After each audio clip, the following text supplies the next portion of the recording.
बिस्मिल्लाहिर्रहमानिर्रहीम। अस्सलाम वालेकुम स्टूडेंट्स। आज हम लोग अपना पढ़ते हैं लेसन नंबर 43। बहुत ज़्यादा इंपॉर्टेंट ये लेसन है आप लोगों का। इस रिज्यूमे वाले में से आप लोगों के 1 से 2 कभी कभी 3 क्वेश्चन भी आ जाते हैं। आप लोगों ने बहुत इसको गौर से जो है वो पढ़ना है। आप लोगों ने इसका रट्टा भी मारना है फिर हैंड आउट से इसको समझ के, ठीक है। तो रिज्यूमे असल में होता क्या है? रिज्यूमे होता है कि जितने भी आप लोगों की स्किल्स होती हैं, जितनी आप लोगों की अकम्पलिशमेंट्स होती हैं, जितनी आप लोगों की सलाहियतें होती हैं, जितनी आप लोगों के एक्सपीरियंसेस होते हैं, जितनी आप लोगों की क्वालिफिकेशन होती है, उन सब की 1-2 पेजेस पे मुश्तमिल ये समरी होती है। और ये आप बनाते इसलिए हैं कि जो एम्प्लॉयर है जिसके पास आप लोगों ने इंटरव्यू देने जाना है उसकी अटेंशन को कैप्चर करने के लिए आप लोग बनाते हैं। मेन पर्पस जो रिज्यूमे का होता है वो यही होता है कि वो जब आप इंटरव्यू को सिक्योर करने के लिए और इंटरेस्ट क्रिएट करने के लिए आप लोग रिज्यूमे बनाते हैं। प्राइमरी टूल होता है आप लोगों की जॉब सर्च का। जब तक रिज्यूमे आपके हाथ में नहीं होगा तब तक आप कहीं भी जॉब के लिए अप्लाई नहीं कर सकते। और एक इफेक्टिव रिज्यूमे बनाने के लिए आप लोगों को बहुत ज़्यादा मेहनत करनी पड़ती है, मुख्तलिफ सेवरल्स के ड्राफ्ट्स बनाने पड़ते हैं, तब जाके आप लोगों की प्रैक्टिस होती है और आप एक अच्छा रिज्यूमे बनाने के काबिल होते हैं। तो रिज्यूमे के बारे में कुछ फॉल्स एसम्पशंस होती हैं। लोग ये समझते हैं कि जो हमारे जो रिज्यूमे का मेन पर्पस यही होता है कि हमने अपनी सारी स्किल्स और एबिलिटीज़ की लिस्ट बनानी होती है। हालांकि ये सच नहीं है। सच ये है कि आपके रिज्यूमे का पर्पस होता है कि आप लोगों ने एम्प्लॉयर के इंटरेस्ट को कैप्चर करना है और आपने जो है ना इंटरव्यू जनरेट करवाना है। क्योंकि जाहिर सी बात है अगला बंदा आप लोगों का इंटरव्यू तभी लेगा जब आप लोगों की सीवी देखेगा। सीवी यही रिज्यूमे होता है। आप लोगों का रिज्यूमे देखो तो पता चलेगा इसकी इतनी क्वालिफिकेशंस हैं, तभी आप लोगों को वो इंटरव्यू के लिए बुलाएगा। जब तक वो रिज्यूमे नहीं देखेगा तब तक वो इंटरव्यू के लिए आप लोगों को नहीं बुलाएगा। उसके अलावा लोगों की ये एक एजम्पशन होती है कि एक जो अच्छा रिज्यूमे होता है वो आप लोगों को ना बस आप लोग जो बनना चाहते हैं ना आप लोगों को गोल प्रोवाइड कर देता है। नहीं, ऐसा नहीं होता।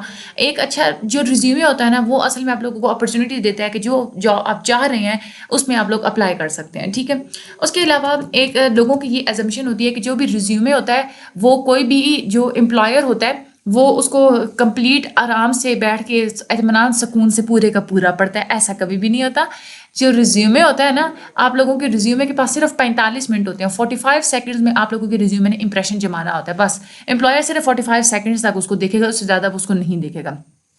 उसके अलावा लोग ये समझते हैं कि और ज़्यादा जब आप लोग अच्छी इन्फॉर्मेशन जब जितनी ज़्यादा आप लोग डालेंगे तो वो आप लोगों के रिज्यूमे जो है ना वो उतना ज़्यादा अच्छा होगा। ऐसे नहीं होता। आप लोग अगर आप लोग इन्फॉर्मेशन डालेंगे तो जो रीडर होगा उसकी वो जो एक होती है ना कि एक ख्वाहिश होती है आप लोगों के बारे में जानने की, वो ख़त्म हो जाएगी। वो लंबा रिज्यूमे कभी भी नहीं पड़ेगा। उसके अलावा लोग ये समझते हैं कि अच्छा रिज्यूमे बनवाने के लिए हमें रिज्यूमे सर्विस के से ही जो है ना हम लोग किसी रिज्यूमे बनाने वाली कंपनी से ही या किसी बंदे से ही हम लोग बनवा सकते हैं, खुद नहीं बना सकते।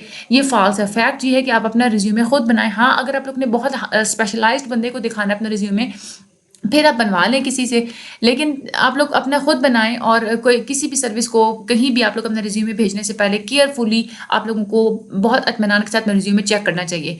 रिज्यूमे को सबसे पहले तो आप लोगों ने अडैप्ट करना है अपने ऑडियंस के मुताबिक, ठीक है। क्योंकि एक तो ये होता है कि आप लोगों के रिज्यूमे के पास बहुत कम टाइम होता है इंप्रेशन बनाने के लिए, तो आप लोगों ने यू एटीट्यूड अडॉप्ट करना है। आप लोग अपने रिज्यूमे को एम्प्लॉयर की नज़र से देखें। आपने कौन कौन से क्वेश्चंस, एम्प्लॉयर सबसे पहले यही देखेगा ना कि क्वालिफिकेशन इस बंदे की कितनी है। आप लोग ये देखें कि एम्प्लॉयर जो क्वालिफिकेशन देखना चाहता है मैंने वो लिखी है या नहीं लिखी। उसके अलावा एम्प्लॉयर क्या देखना चाहेगा, वो यही देखेगा ना कि इस बंदे की जो क्वालिफिकेशंस हैं वही मेन चीज़ है या कुछ और भी मुझे कुछ चाहिए, ठीक है। उसके बाद एम्प्लॉयर ये देखना चाहेगा कि जो जिस बंदे का मेरे हाथ में रिज्यूमे है इस रिज्यूमे में ऐसी कौन सी क्वालिटी है कि दूसरे जो कैंडिडेट्स बाहर बैठे हुए हैं उनसे ये थोड़ा डिफरेंट है या उनसे जो है वो अच्छा है, ठीक है। उसके अलावा 3 से 4 आप लोग ऐसी जो बड़ी आप लोगों की अकम्पलिशमेंट्स हैं वो आप लोग लिखें। और उसके अलावा उन अकम्पलिशमेंट से आप लोगों ने क्या सीखा है या उसका क्या नतीजा है वो भी आप लोगों ने लिखने की, उसका क्या फ़ायदा कंपनी को हो सकता है, ठीक है। आप लोगों ने जब रिज्यूमे आप लोगों ने राइट करना होता है ना तो आप लोगों को उसमें 7 क्वालिटीज़ लिखनी होती हैं। यानी कि आप लोगों की सक्सेसफुल कोई भी रिज्यूमे होता है ना उसमें से हमेशा जो एम्प्लॉयर होता है वो हर रिज्यूमे में से 7 चीज़ें वो ढूंढता है। वो ये चीज़ें ढूंढता है।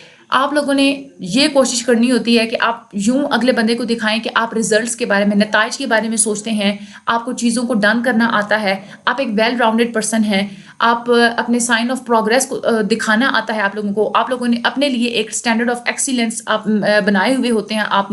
आप फ्लेक्सिबल हैं और नई नई चीज़ों को ट्राई कर सकते हैं और आप लोगों का कम्युनिकेशन स्किल बिल्कुल स्ट्रांग है। ये 7 क्वालिटीज़ आप लोगों के रिज्यूमे में होनी चाहिए। आप जब भी अपना रिज्यूमे कंपोज करते हैं तो उसके बाद आप सोचें कि इसमें से कितनी क्वालिटीज़ आप लोगों के रिज्यूमे में हैं। उसके बाद आप लोग ये सोचना है what do you have to offer, यानी कि ये जब जब भी आप लोग कहीं भी जॉब के लिए आप लोग अप्लाई कर रहे हैं तो उन उस जॉब को उस कंपनी को देने के लिए आप लोगों के पास क्या है।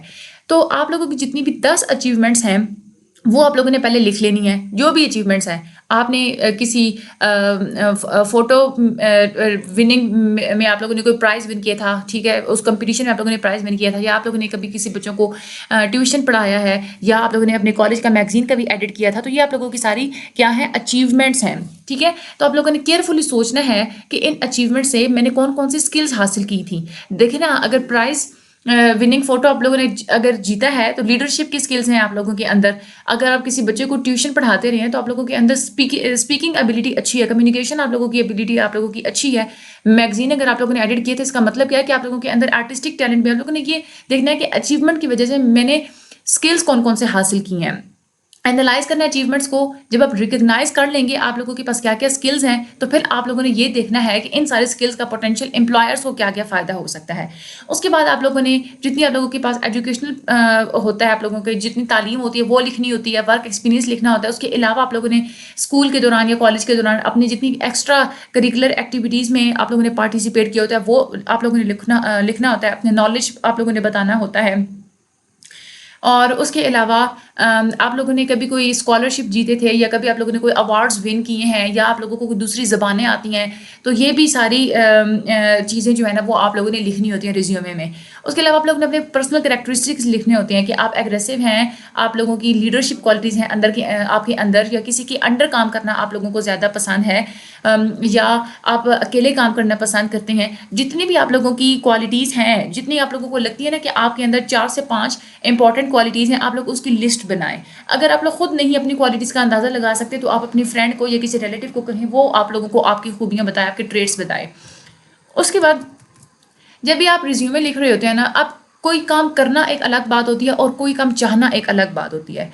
तो हमेशा आप डिस्कवर करें कि आप खुद क्या चाहते हैं, यानी कि किस किस्म की जॉब आप लोगों को मुतमईन भी करेगी, आपको खुश भी रखेगी।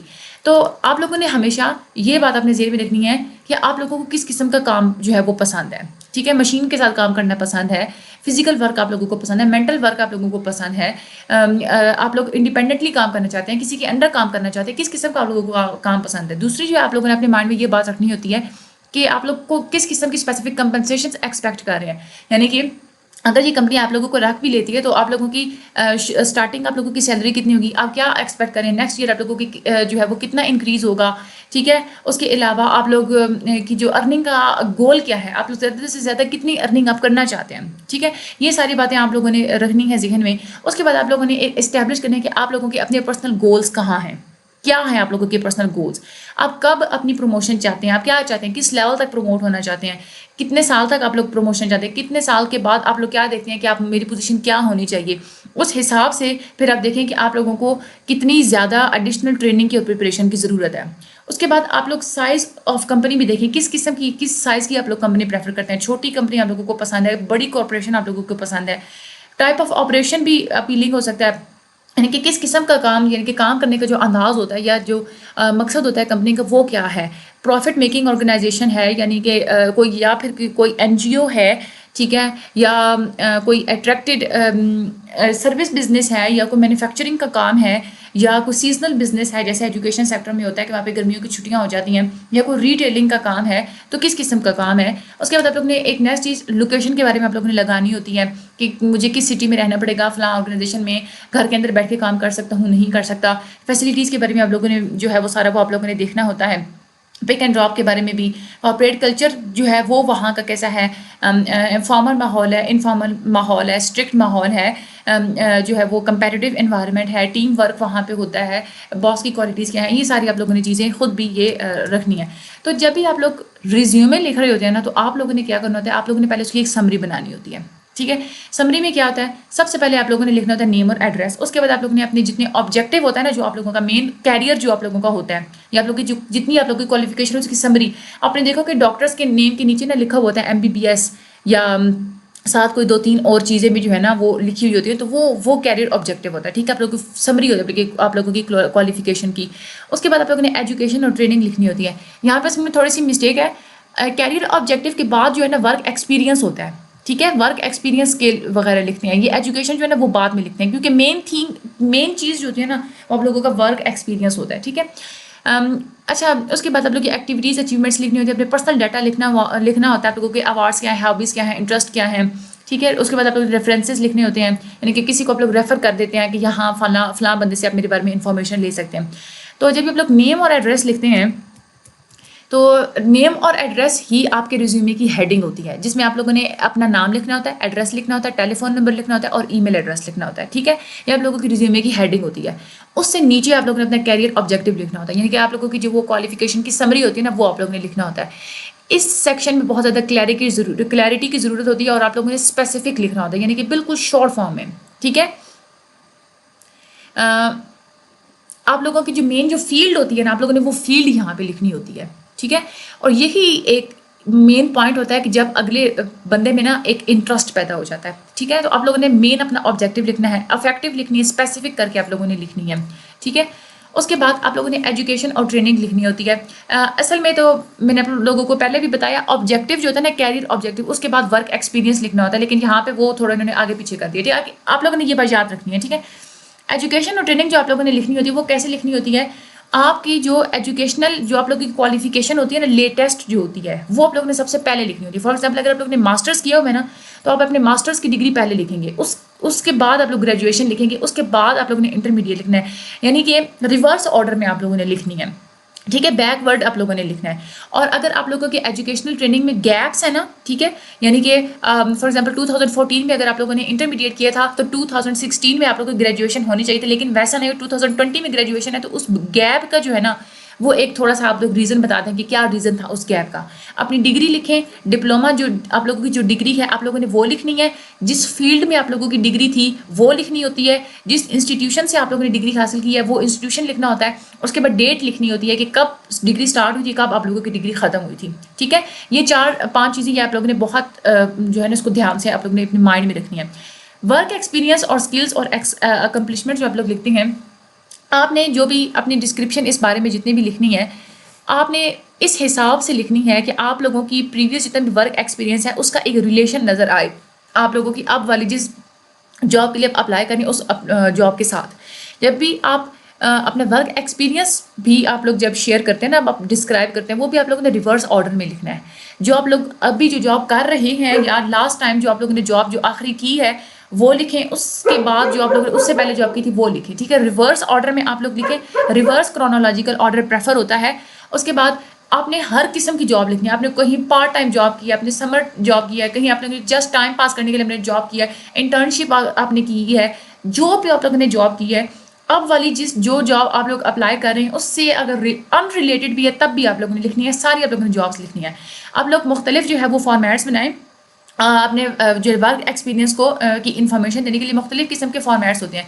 बाय डेट भी आप लोग बता सकते हैं, यानी कि आप लोगों ने डेट मेंशन की और उस डेट के हिसाब से। उसके अलावा आपको जॉब टाइटल पहले लिख सकते हैं, उसके नीचे आप लोग जॉब बता सकते हैं। उसके बाद आप लोग फंक्शनल स्किल्स के मुताबिक भी जो आप लोगों ने स्किल्स अटेन किए होते हैं उसके मुताबिक भी आप लोगों ने अपनी जॉब डिस्क्रिप्शन आप लोग बता सकते हैं।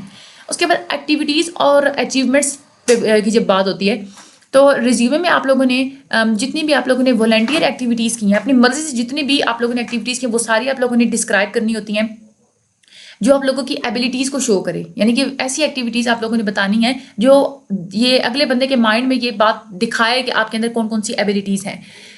आप प्रोजेक्ट्स ऐसे लिस्ट करें, कुछ प्रोजेक्ट्स होते हैं ना जिसमें लीडरशिप की ज़रूरत होती है, ऑर्गेनाइजेशन की ज़रूरत होती है, टीम वर्क की तरह आप लोगों ने काम किया हुआ होता है, कॉपरेशन की ज़रूरत होती है। तो ऐसे जो प्रोजेक्ट्स होते हैं उनके बारे में आप ज़रूर बताएं। कैरियर रिलेटेड एक्टिविटीज़ पे आप जो है ना वो ज़्यादा फोकस करें। जैसे आपने कोई काम किया था as a student marketing association में आप लोगों ने मेंबरशिप थी आपकी, तो वो रिलेटेड थिंग है तो आप लोगों ने वो ज़रूर बतानी है। उसके अलावा आपने जितने भी एक्टिविटीज़ आप लोगों ने सीखी हैं, आप लोगों ने एक्टिविटीज़ से जितने भी स्किल्स सीखे हैं आप उन सारे स्किल्स की भी लिस्ट बताएं। ठीक है, और उसके अलावा अपने स्किल्स को आप लोग एक्सप्लेन करें कि आपकी स्किल्स का अभी जो आप लोगों ने जॉब के लिए अप्लाई किए हुए उसके साथ इसका क्या रिलेशन है।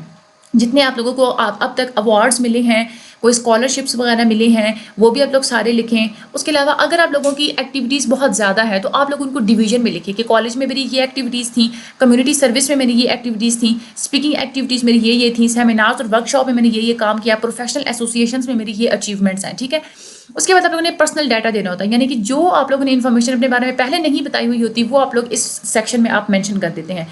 आखिर पे आप लोगों ने रेफरेंसेस देने होते हैं। रेफरेंसेस होता है कि किसी बंदे को आपने रेफर कर देते हैं कि फ़लाँ बंदे से आप बेशक मेरे बारे में छानबीन करवा लें।